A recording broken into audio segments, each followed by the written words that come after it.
Good evening, everyone. Okay, we are burning the midnight 5, and we are at 1,822 days since Richard was forcibly removed from his barracks room on Fort Bliss in El Paso, Texas, which is a big deal. And his life was taken. His life was taken. And it is really part of this coup against President Trump that's being talked about. What was happening on Fort Bliss and in El Paso, Texas, directly interlocks, is interwoven with this coup. And so I'm going to explain that today. And of course, we're going to talk about um, El Mayo Zambada, the cartel leader that is now in American custody, federal custody in New York, and the war that has been, the civil war that has started, that was created by the betrayal of his godson, El Chapo's son, Guzman, right? Guzman. So it is really very, very interesting how this is all shows you that there is a lot going on. You know, you hear that people want to rest, and absolutely we need to have some arrest. And we're with Ernest Christopher Grant. With Ernest Christopher Grant being arrested, that was really good news for us to see somebody being arrested. And of course, there is a lot of illegal migrants that have criminal records that have come over and um, just decided to be criminals, that they have been arrested and exported. So, and you see the strategy here right from the very beginning of Trump's presidency, the second time, how different that he is conducting his administration compared to the first time. The first time he depended more on the establishment. Now it's clearly strategy, and his agenda is definitely law enforcement. It is MAGA is Make America Great Again. You see the magnificent meetings the last two days. I spent most of my life living in Europe, living in the EU, knowing all the different monies, and then the changeover into the euro, and that turning into the Teuro. That was like a nickname given to the euro. We would say it was the Teuro because it was Toya, meaning expensive. The inflation from bringing that in was just incredible, very destructive to the European countries, all of them. And so we, lived most of our life over there. And of course, when Richard joined the military, and he became distinguished honor graduate, they announced him at his graduation ceremony for basic training as the distinguished honor graduate from Longford, Ireland, because that's where he partly grew up. He grew up in Germany and Ireland, and called Ireland home. That was where our home was. And so we have a really good sense of what's going on in Europe. And to see President Trump go to his property, his beautiful, beautiful property. And if you've ever been to Scotland, it's a very, very beautiful country.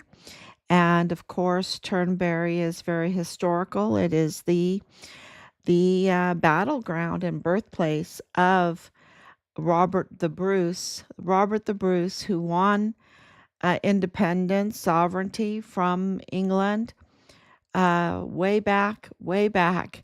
And against all odds, really, against all odds, he was the original Spider Man. And of course, he is the forefather of Robert E. Lee. Robert E. Lee was really the heir to Scotland, really. I mean, when he's the bluest blood that America has ever had. And when President Trump won his election in 2016, and there were all um, uh, these riots, and a big part of the riot was to take down Robert E. Lee statues, and most people didn't even know who Robert E. Lee was, really, um, because of the Civil War. They might just, oh, he was a racist. He was not a racist. Um, People have never read anything that Robert E. Lee wrote that took down these statues, or maybe they did and just hate President Trump so much because President Trump owns Turnberry, which is directly connected to Robert E. Lee. And maybe that was sending a message. Of course, President Trump knows the history of his property that is absolutely incredible. And so, when all that was happening, and I even said it online, um, uh, through these years, that I thought that was just an insult to President Trump. And so this goes into really the breaking news today, the breaking news where the DPS is releasing this montage. We're getting a montage of pictures and little video clips, uh, and it's not really evidence, because you need evidence in its context, right? Just like when you see President Trump at his property in his ballroom on Turnberry, the birthplace of uh the battles against England, right? Against England, the Scottish battles against England.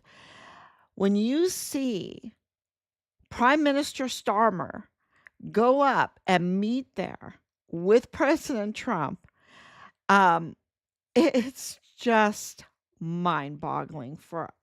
It is just so victorious for President Trump. It really is. It's just very sweet victory, because they need us, right? They need us. The United States has a huge economy, and they need us. And when our economy gets unleashed, um, they want to be part of it. They absolutely want to be part of it. And so that's what President Trump is doing.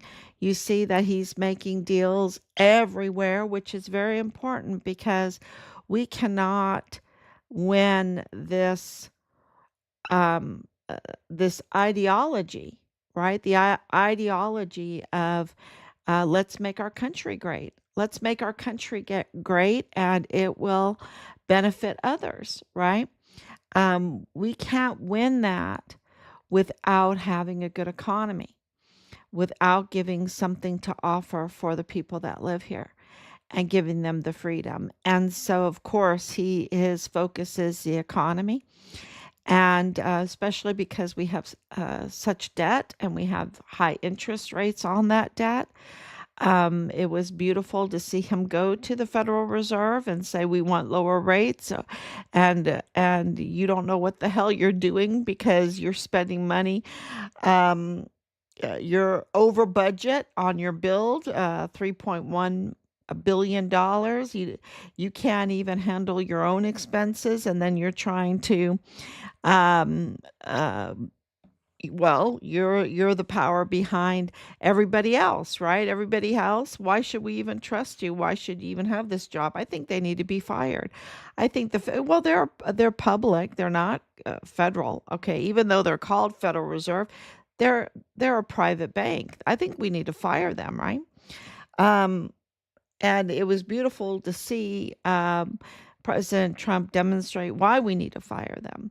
So, and of course, you know, uh, this live stream, its main objective is to get justice for our son Richard and to have his remains returned to us. And President Trump talked about that today, um, eh, in regards to Israel, and Gaza and the um, what do you call it when you take someone hostage? The hostages. They they have hostages that are no longer alive, and that a mother wants her son. She knows that her son is no longer alive, and she wants her son's remains, and she doesn't want to stop at anything in order to get those remains. That means a lot to her. Dead or alive, they want their hostages back.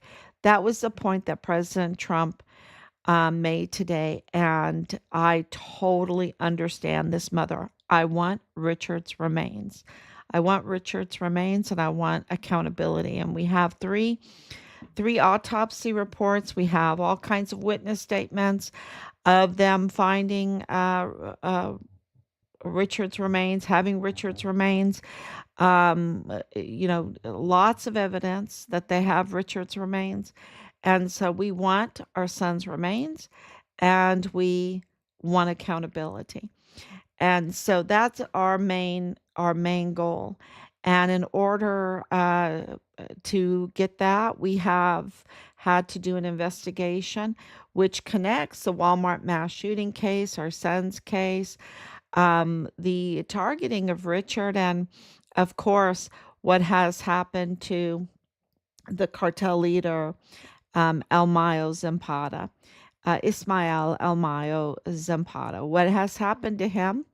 The betrayal, the betrayal to wrongly extradite him into the country, which is a big conversation in the whole thing, um, and that he is under uh, federal law enforcement control right now. Uh, and he's making deals. He's talking and he's releasing names. And it seems that President Scheinbaum is very, very upset about it because it's revealing the narco politicians, right? It's revealing the narco politicians. Which is directly connected to the operations in El Paso and on Fort Bliss, and which connects, of course, the Walmart mass shooting case, the victims in that case, because when you're talking about deaths, when you're talking about mortuary affairs, mortuary operations, funeral home operations. You're talking about insurance. You're talking about a lot of fraud being made on the sacrilege of Corpus Christi. A lot of money is being made on it, and that is being exposed, and it's you know, and uh, it would be so interesting to be a little fly on the wall, right, when they're talking to El Mayo, because he is 77 years old. We have heard that he's not, healthy. So what does he have to lose, right? What does he have to lose?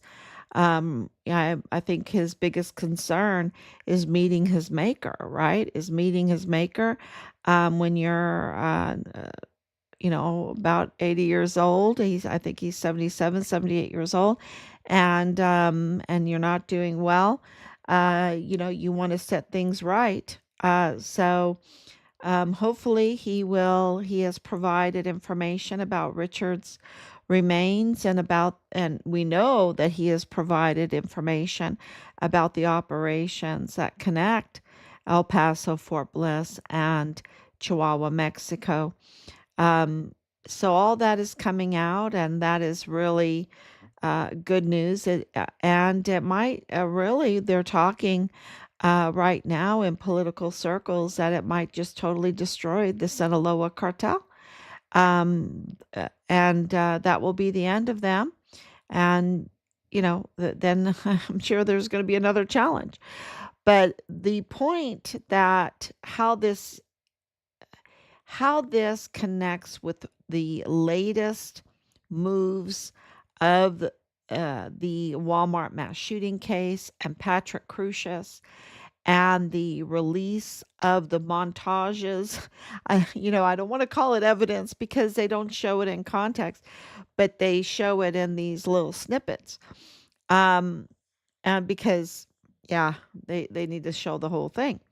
But this latest one that came out that we were reviewing was the one of Patrick Crusius, supposedly Patrick Crusius. We're told it's Patrick Crusius. And I guess we have to believe that until, we see the forensics or whatever. But he's in the store, and it looks like a Hispanic woman, it seems to be a Hispanic woman, comes up to him to ask him for help, and he has to help retrieve something she wants to look at that is out of reach for her. But since he's tall, he can grab it for her. So this is the montage that they're showing, and clearly, um, the store, it doesn't look as busy as they said it was. It doesn't, to me. But what do I know? What do I know? I mean, everything, I've just read so many narratives, and every time I look at these videos, I'm like, that's not what we were told, right? That's not what we were told, because this is early in the morning on a Saturday morning, right? This is early in the morning on a Saturday morning. Um, that he goes in there first. So, I'm sure that it gets busier as the day goes by, but it starts happening at about 10:39. Um, and then he, surrenders twice, and the second surrender is at 11:06. So everything happens very, very, very quickly in there, um, in that time frame. And we've put up our um what we have gathered as the timeline for the events, and that is constantly with new information, just like with this new information that he was there an hour before. Well, that sounds about right. So we'll adjust the timeline for that. But buying his oranges, helping this lady buying his oranges, being in that store for quite a while. It didn't look like he was casing it because he was on his phone, right? He was on his phone. It looked like he was communicating with somebody. So we would like to know who he's communicating with, right? Who is he on the phone with? Who is he communicating with? That would be our question. But the clear take that we've discussed after watching that is, because of course we have the Joe Spencer's audio tapes, and we have all the other information that he, wasn't supposed to really live through it. He was supposed to, according to the manifesto, according to his testimony and the interrogation, he was supposed to die. And according to Joe Spencer, with the two surrenders, he was supposed to die. That's why he went back. They were going to let him go. They were going to let him go. He was driving away, and he says, "Wait a minute, but I'm supposed to die, right? I'm supposed to die." And so he makes a U-turn, and he goes back, and he surrenders a second time, and nothing happens. He lives through it, right? He lives through it, and he's like, "I was supposed to die," So that was very, very interesting, because it's like a pre-planned narrative, right? A pre-planned step by step that he was given, and he wasn't supposed to live. But it tells you when you look at everyone that he's surrounded by, right? His family, the Mayellas, those that have protected him through all of this. Okay. So, and, and those who they're protecting, right? So they're really protecting the whole establishment there in El Paso, from Representative Veronica Escobar to Senator Cruz to the DA's office, all of those that are in the DA's office, all of those in the courthouse, all of those in the mag court, the El Paso magistrate, the magistrate court there, in the FBI, all those that are absolutely, we know, that are cartel tied and tied to the criminal trafficking, profiting off of illegal immigration. Okay. They profit off of these illegal migrants through their programs, through the USAID, through the law enforcement uh, contracts, through the ISD contracts, through even the busing, right? The busing of children, everything, uh, Fort Bliss, everything. They were profiting big money.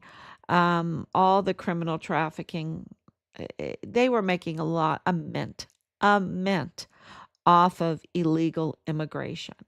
And so it really has just blown up the narrative when you put everything together. He was absolutely not a racist.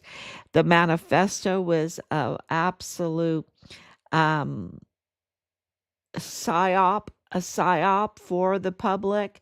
Um, eh, because the exact opposite was the case. He's not a racist, and he was working for illegal migration, right? His family's very wealthy. I don't know how they got their wealth, but their family's very wealthy. He's not a 000 application for indigency, right? Indigency. That's not him. No, he and he says it in the interrogation. He doesn't even know who uses his car. He's been driving it for a while, but he doesn't pay for it. He doesn't take care of his own business. It's probably his mom's, it's probably his brother's. How did he buy the weapons? Somebody else probably bought it, paid for it. The credit card bill, because he really didn't have a real good job. He was working as Cinemark. So, he was being cared for. He was absolutely being cared for. He was probably, you know, um, pretty expensive, right? Because of his severe mental health conditions. He was pretty expensive. Someone else was buying his clothes, I'm sure. Someone else was buying his gas. Someone else was buying his food. Um, paying for the apartment, paying for, because we have it confirmed that he was living in San Antonio, right? That he was living in San Antonio. So this whole thing, there's so much that they have not told us that we have confirmed through hard evidence, through addresses, through phone numbers, through the connections, just like Patrick Crusius's brother, the elephant in the room. And I probably should have named this elephant in the room. But the El Mayo is very, very important to getting Richard's remains back. Okay, that's why I focus on that. The elephant in the room, being Brian Blake Crucius, who married the octopus with all the tentacles, right? That all the tentacles in the DA. I mean, I couldn't even list them all on that meme that I put up. If you haven't seen it, I'd recommend it. With the DA's office, with the medical examiner, with Texas Tech University Health Science Center, with the court system, with the cartel. She has all the tentacles, and so what does that prove? Because those are all cartel connected, right? The Manny Chavira. Oh, I didn't even put that on there. I needed to put Manny Chavira on there. Manny Chavira on there with Luis Rene Diaz, with Bill Hicks, there's just so much that proves the evidence that we have is not a montage. The evidence we have is hard evidence that proves that uh, Patrick Crusius and the team around him and all the people around him and anyone that tried to manipulate this narrative, right, that never intended to have a death penalty on him. They intended for him to die, right? That's what they intended him to do. But all of them were working for keeping illegal migration. They were absolutely so that proves that he's not racist, right? That proves that that whole narrative in the manifesto was just a psyop, and that his group and everyone he's connected to, and he's it complies. He's not like some rebel. He has not shown one one inkling of being a rebel, right? You want some water? You want to go pee? Uh, you know, tell me about this. Tell me about that. Oh, well, we're gonna arrest you. Do you give away your rights? Um, you know, do you hate Mexicans? Do you hate Hispanics? Uh, you know, uh, they kept pushing that, and he's like, I just didn't want to cause trauma for my family. I didn't want to cause trauma for my brother and his girlfriend, you know, uh, which I'm sure he was fed that information, but um nothing shows that he is some kind of rebel and a rebellion. And he's very compliant to his family and to his brother and to his brother's girlfriend and, to the DPS officers there. He's very compliant to all of them. And, so he's not going to separate from that group. And that group that he is in, everyone in that group, and they were all working to keep illegal immigration going. Um, and it wasn't because of the people. It wasn't because of the migrants. Okay, there's no love for the migrants there. The migrants were being just killed left and right, and they were profiting off of all the crime, all the severe crime, even the death. That it was creating a cartel market for the funeral home business, the death scandal, the insurance scandal, the um, you name it. uh, you know, they were they were absolutely taking advantage, and then the people would come in, the migrants would come into the country. Some of them, a lot of them criminals, but some of them that were coming in, really being hooked, and trying to find a better life.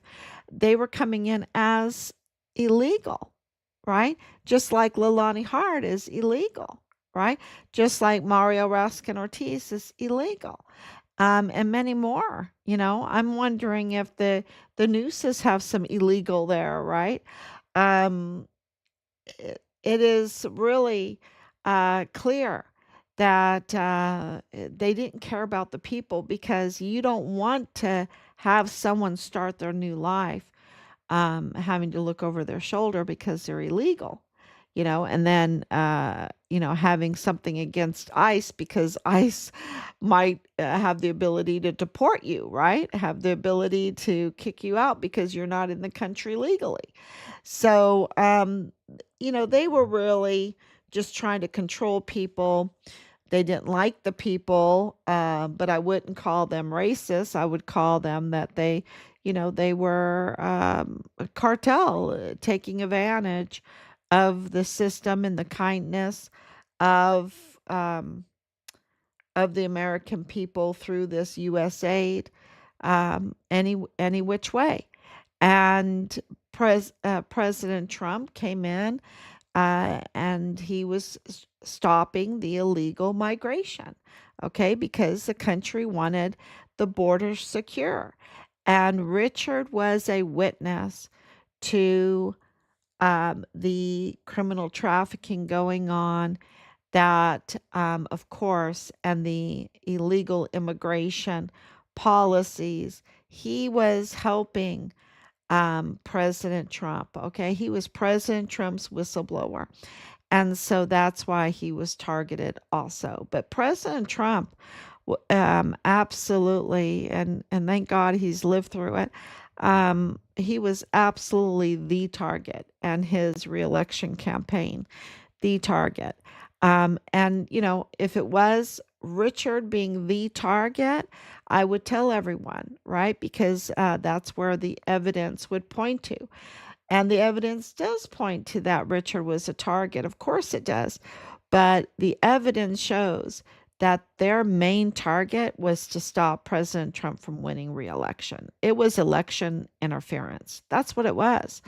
And so, you know, uh, and that's because they were trying to protect illegal immigration. And Patrick Crusius was part of that, and his group was part of that. So, of course, he's not racist, he's not a white supremacist. That was all used to form a false narrative to be used against President Trump and his reelection.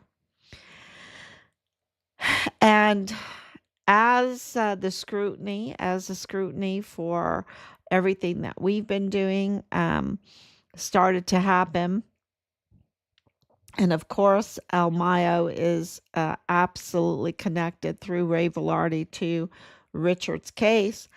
Um, we believe that there was a deal made to betray El Mayo and bring him in this country, um, extradite him, and now he is in the custody of federal agents, and he's talking. And so we'll see what happens. But I think the whole thing around him is kind of the way he came in. Uh, it was illegal. That's what the evidence looks like. And as much as I want him to be legally arrested, I think he was illegally arrested. Um, from what we have gathered from the evidence, and that's no good. That's no good at all. Um, so, and he is key. He is really key to getting answers about Richard. He knows all about Richard. And so to get Richard's remains, El Mayo is the key. Um, and he was betrayed. He was betrayed by his partner. And so this is why the Civil War has absolutely, when you're betrayed like that, um, especially when you're a killer like he is, now of course, Al Mayo, he didn't get in his position from being a buttercup, right? He is ruthless, and even though he's older now, I can't even imagine what he was like when he was younger. And, so he is definitely not taking it lightly that he was betrayed. So, yeah, we'll see what kind of answers that we get out of this. We ask for your prayers for this, because they mean it, of course, for evil. The things that he's done, they've meant for evil, but God means it for good. And um, he can make lemonade out of lemons, right? And we could get accountability. We could get our son's remains. We'll see. We'll see what all happens. The big thing that the media is not talking about this, right? The media is not putting this all together, and they're not talking about the elephant in the room, which is Brian Blake Crucius. Him living in El Paso all this time with a CPA, with dating, and we see that through Patrick Crucius that in 2019 he was long dating Alexis Mayella, that Patrick Crucius' brother, Brian Blake Crucius, was dating Alexis Mayella, and then they ended up getting married and living in El Paso throughout this whole time, and just letting the lies, letting the false narrative, so they're part of this group. Okay, they're just part of this group, and all the evidence confirms that they're part of the group, and they're profiting very handily on it and getting all kinds of little perks from it. And so, they're for their young age, they're being very tidily taken care of, right? Which also shows you that it's absolutely criminal what they've done. It's absolutely criminal, and they're of course groomed into it by their families, and that shows you what that Patrick Crucius was also groomed into this by families.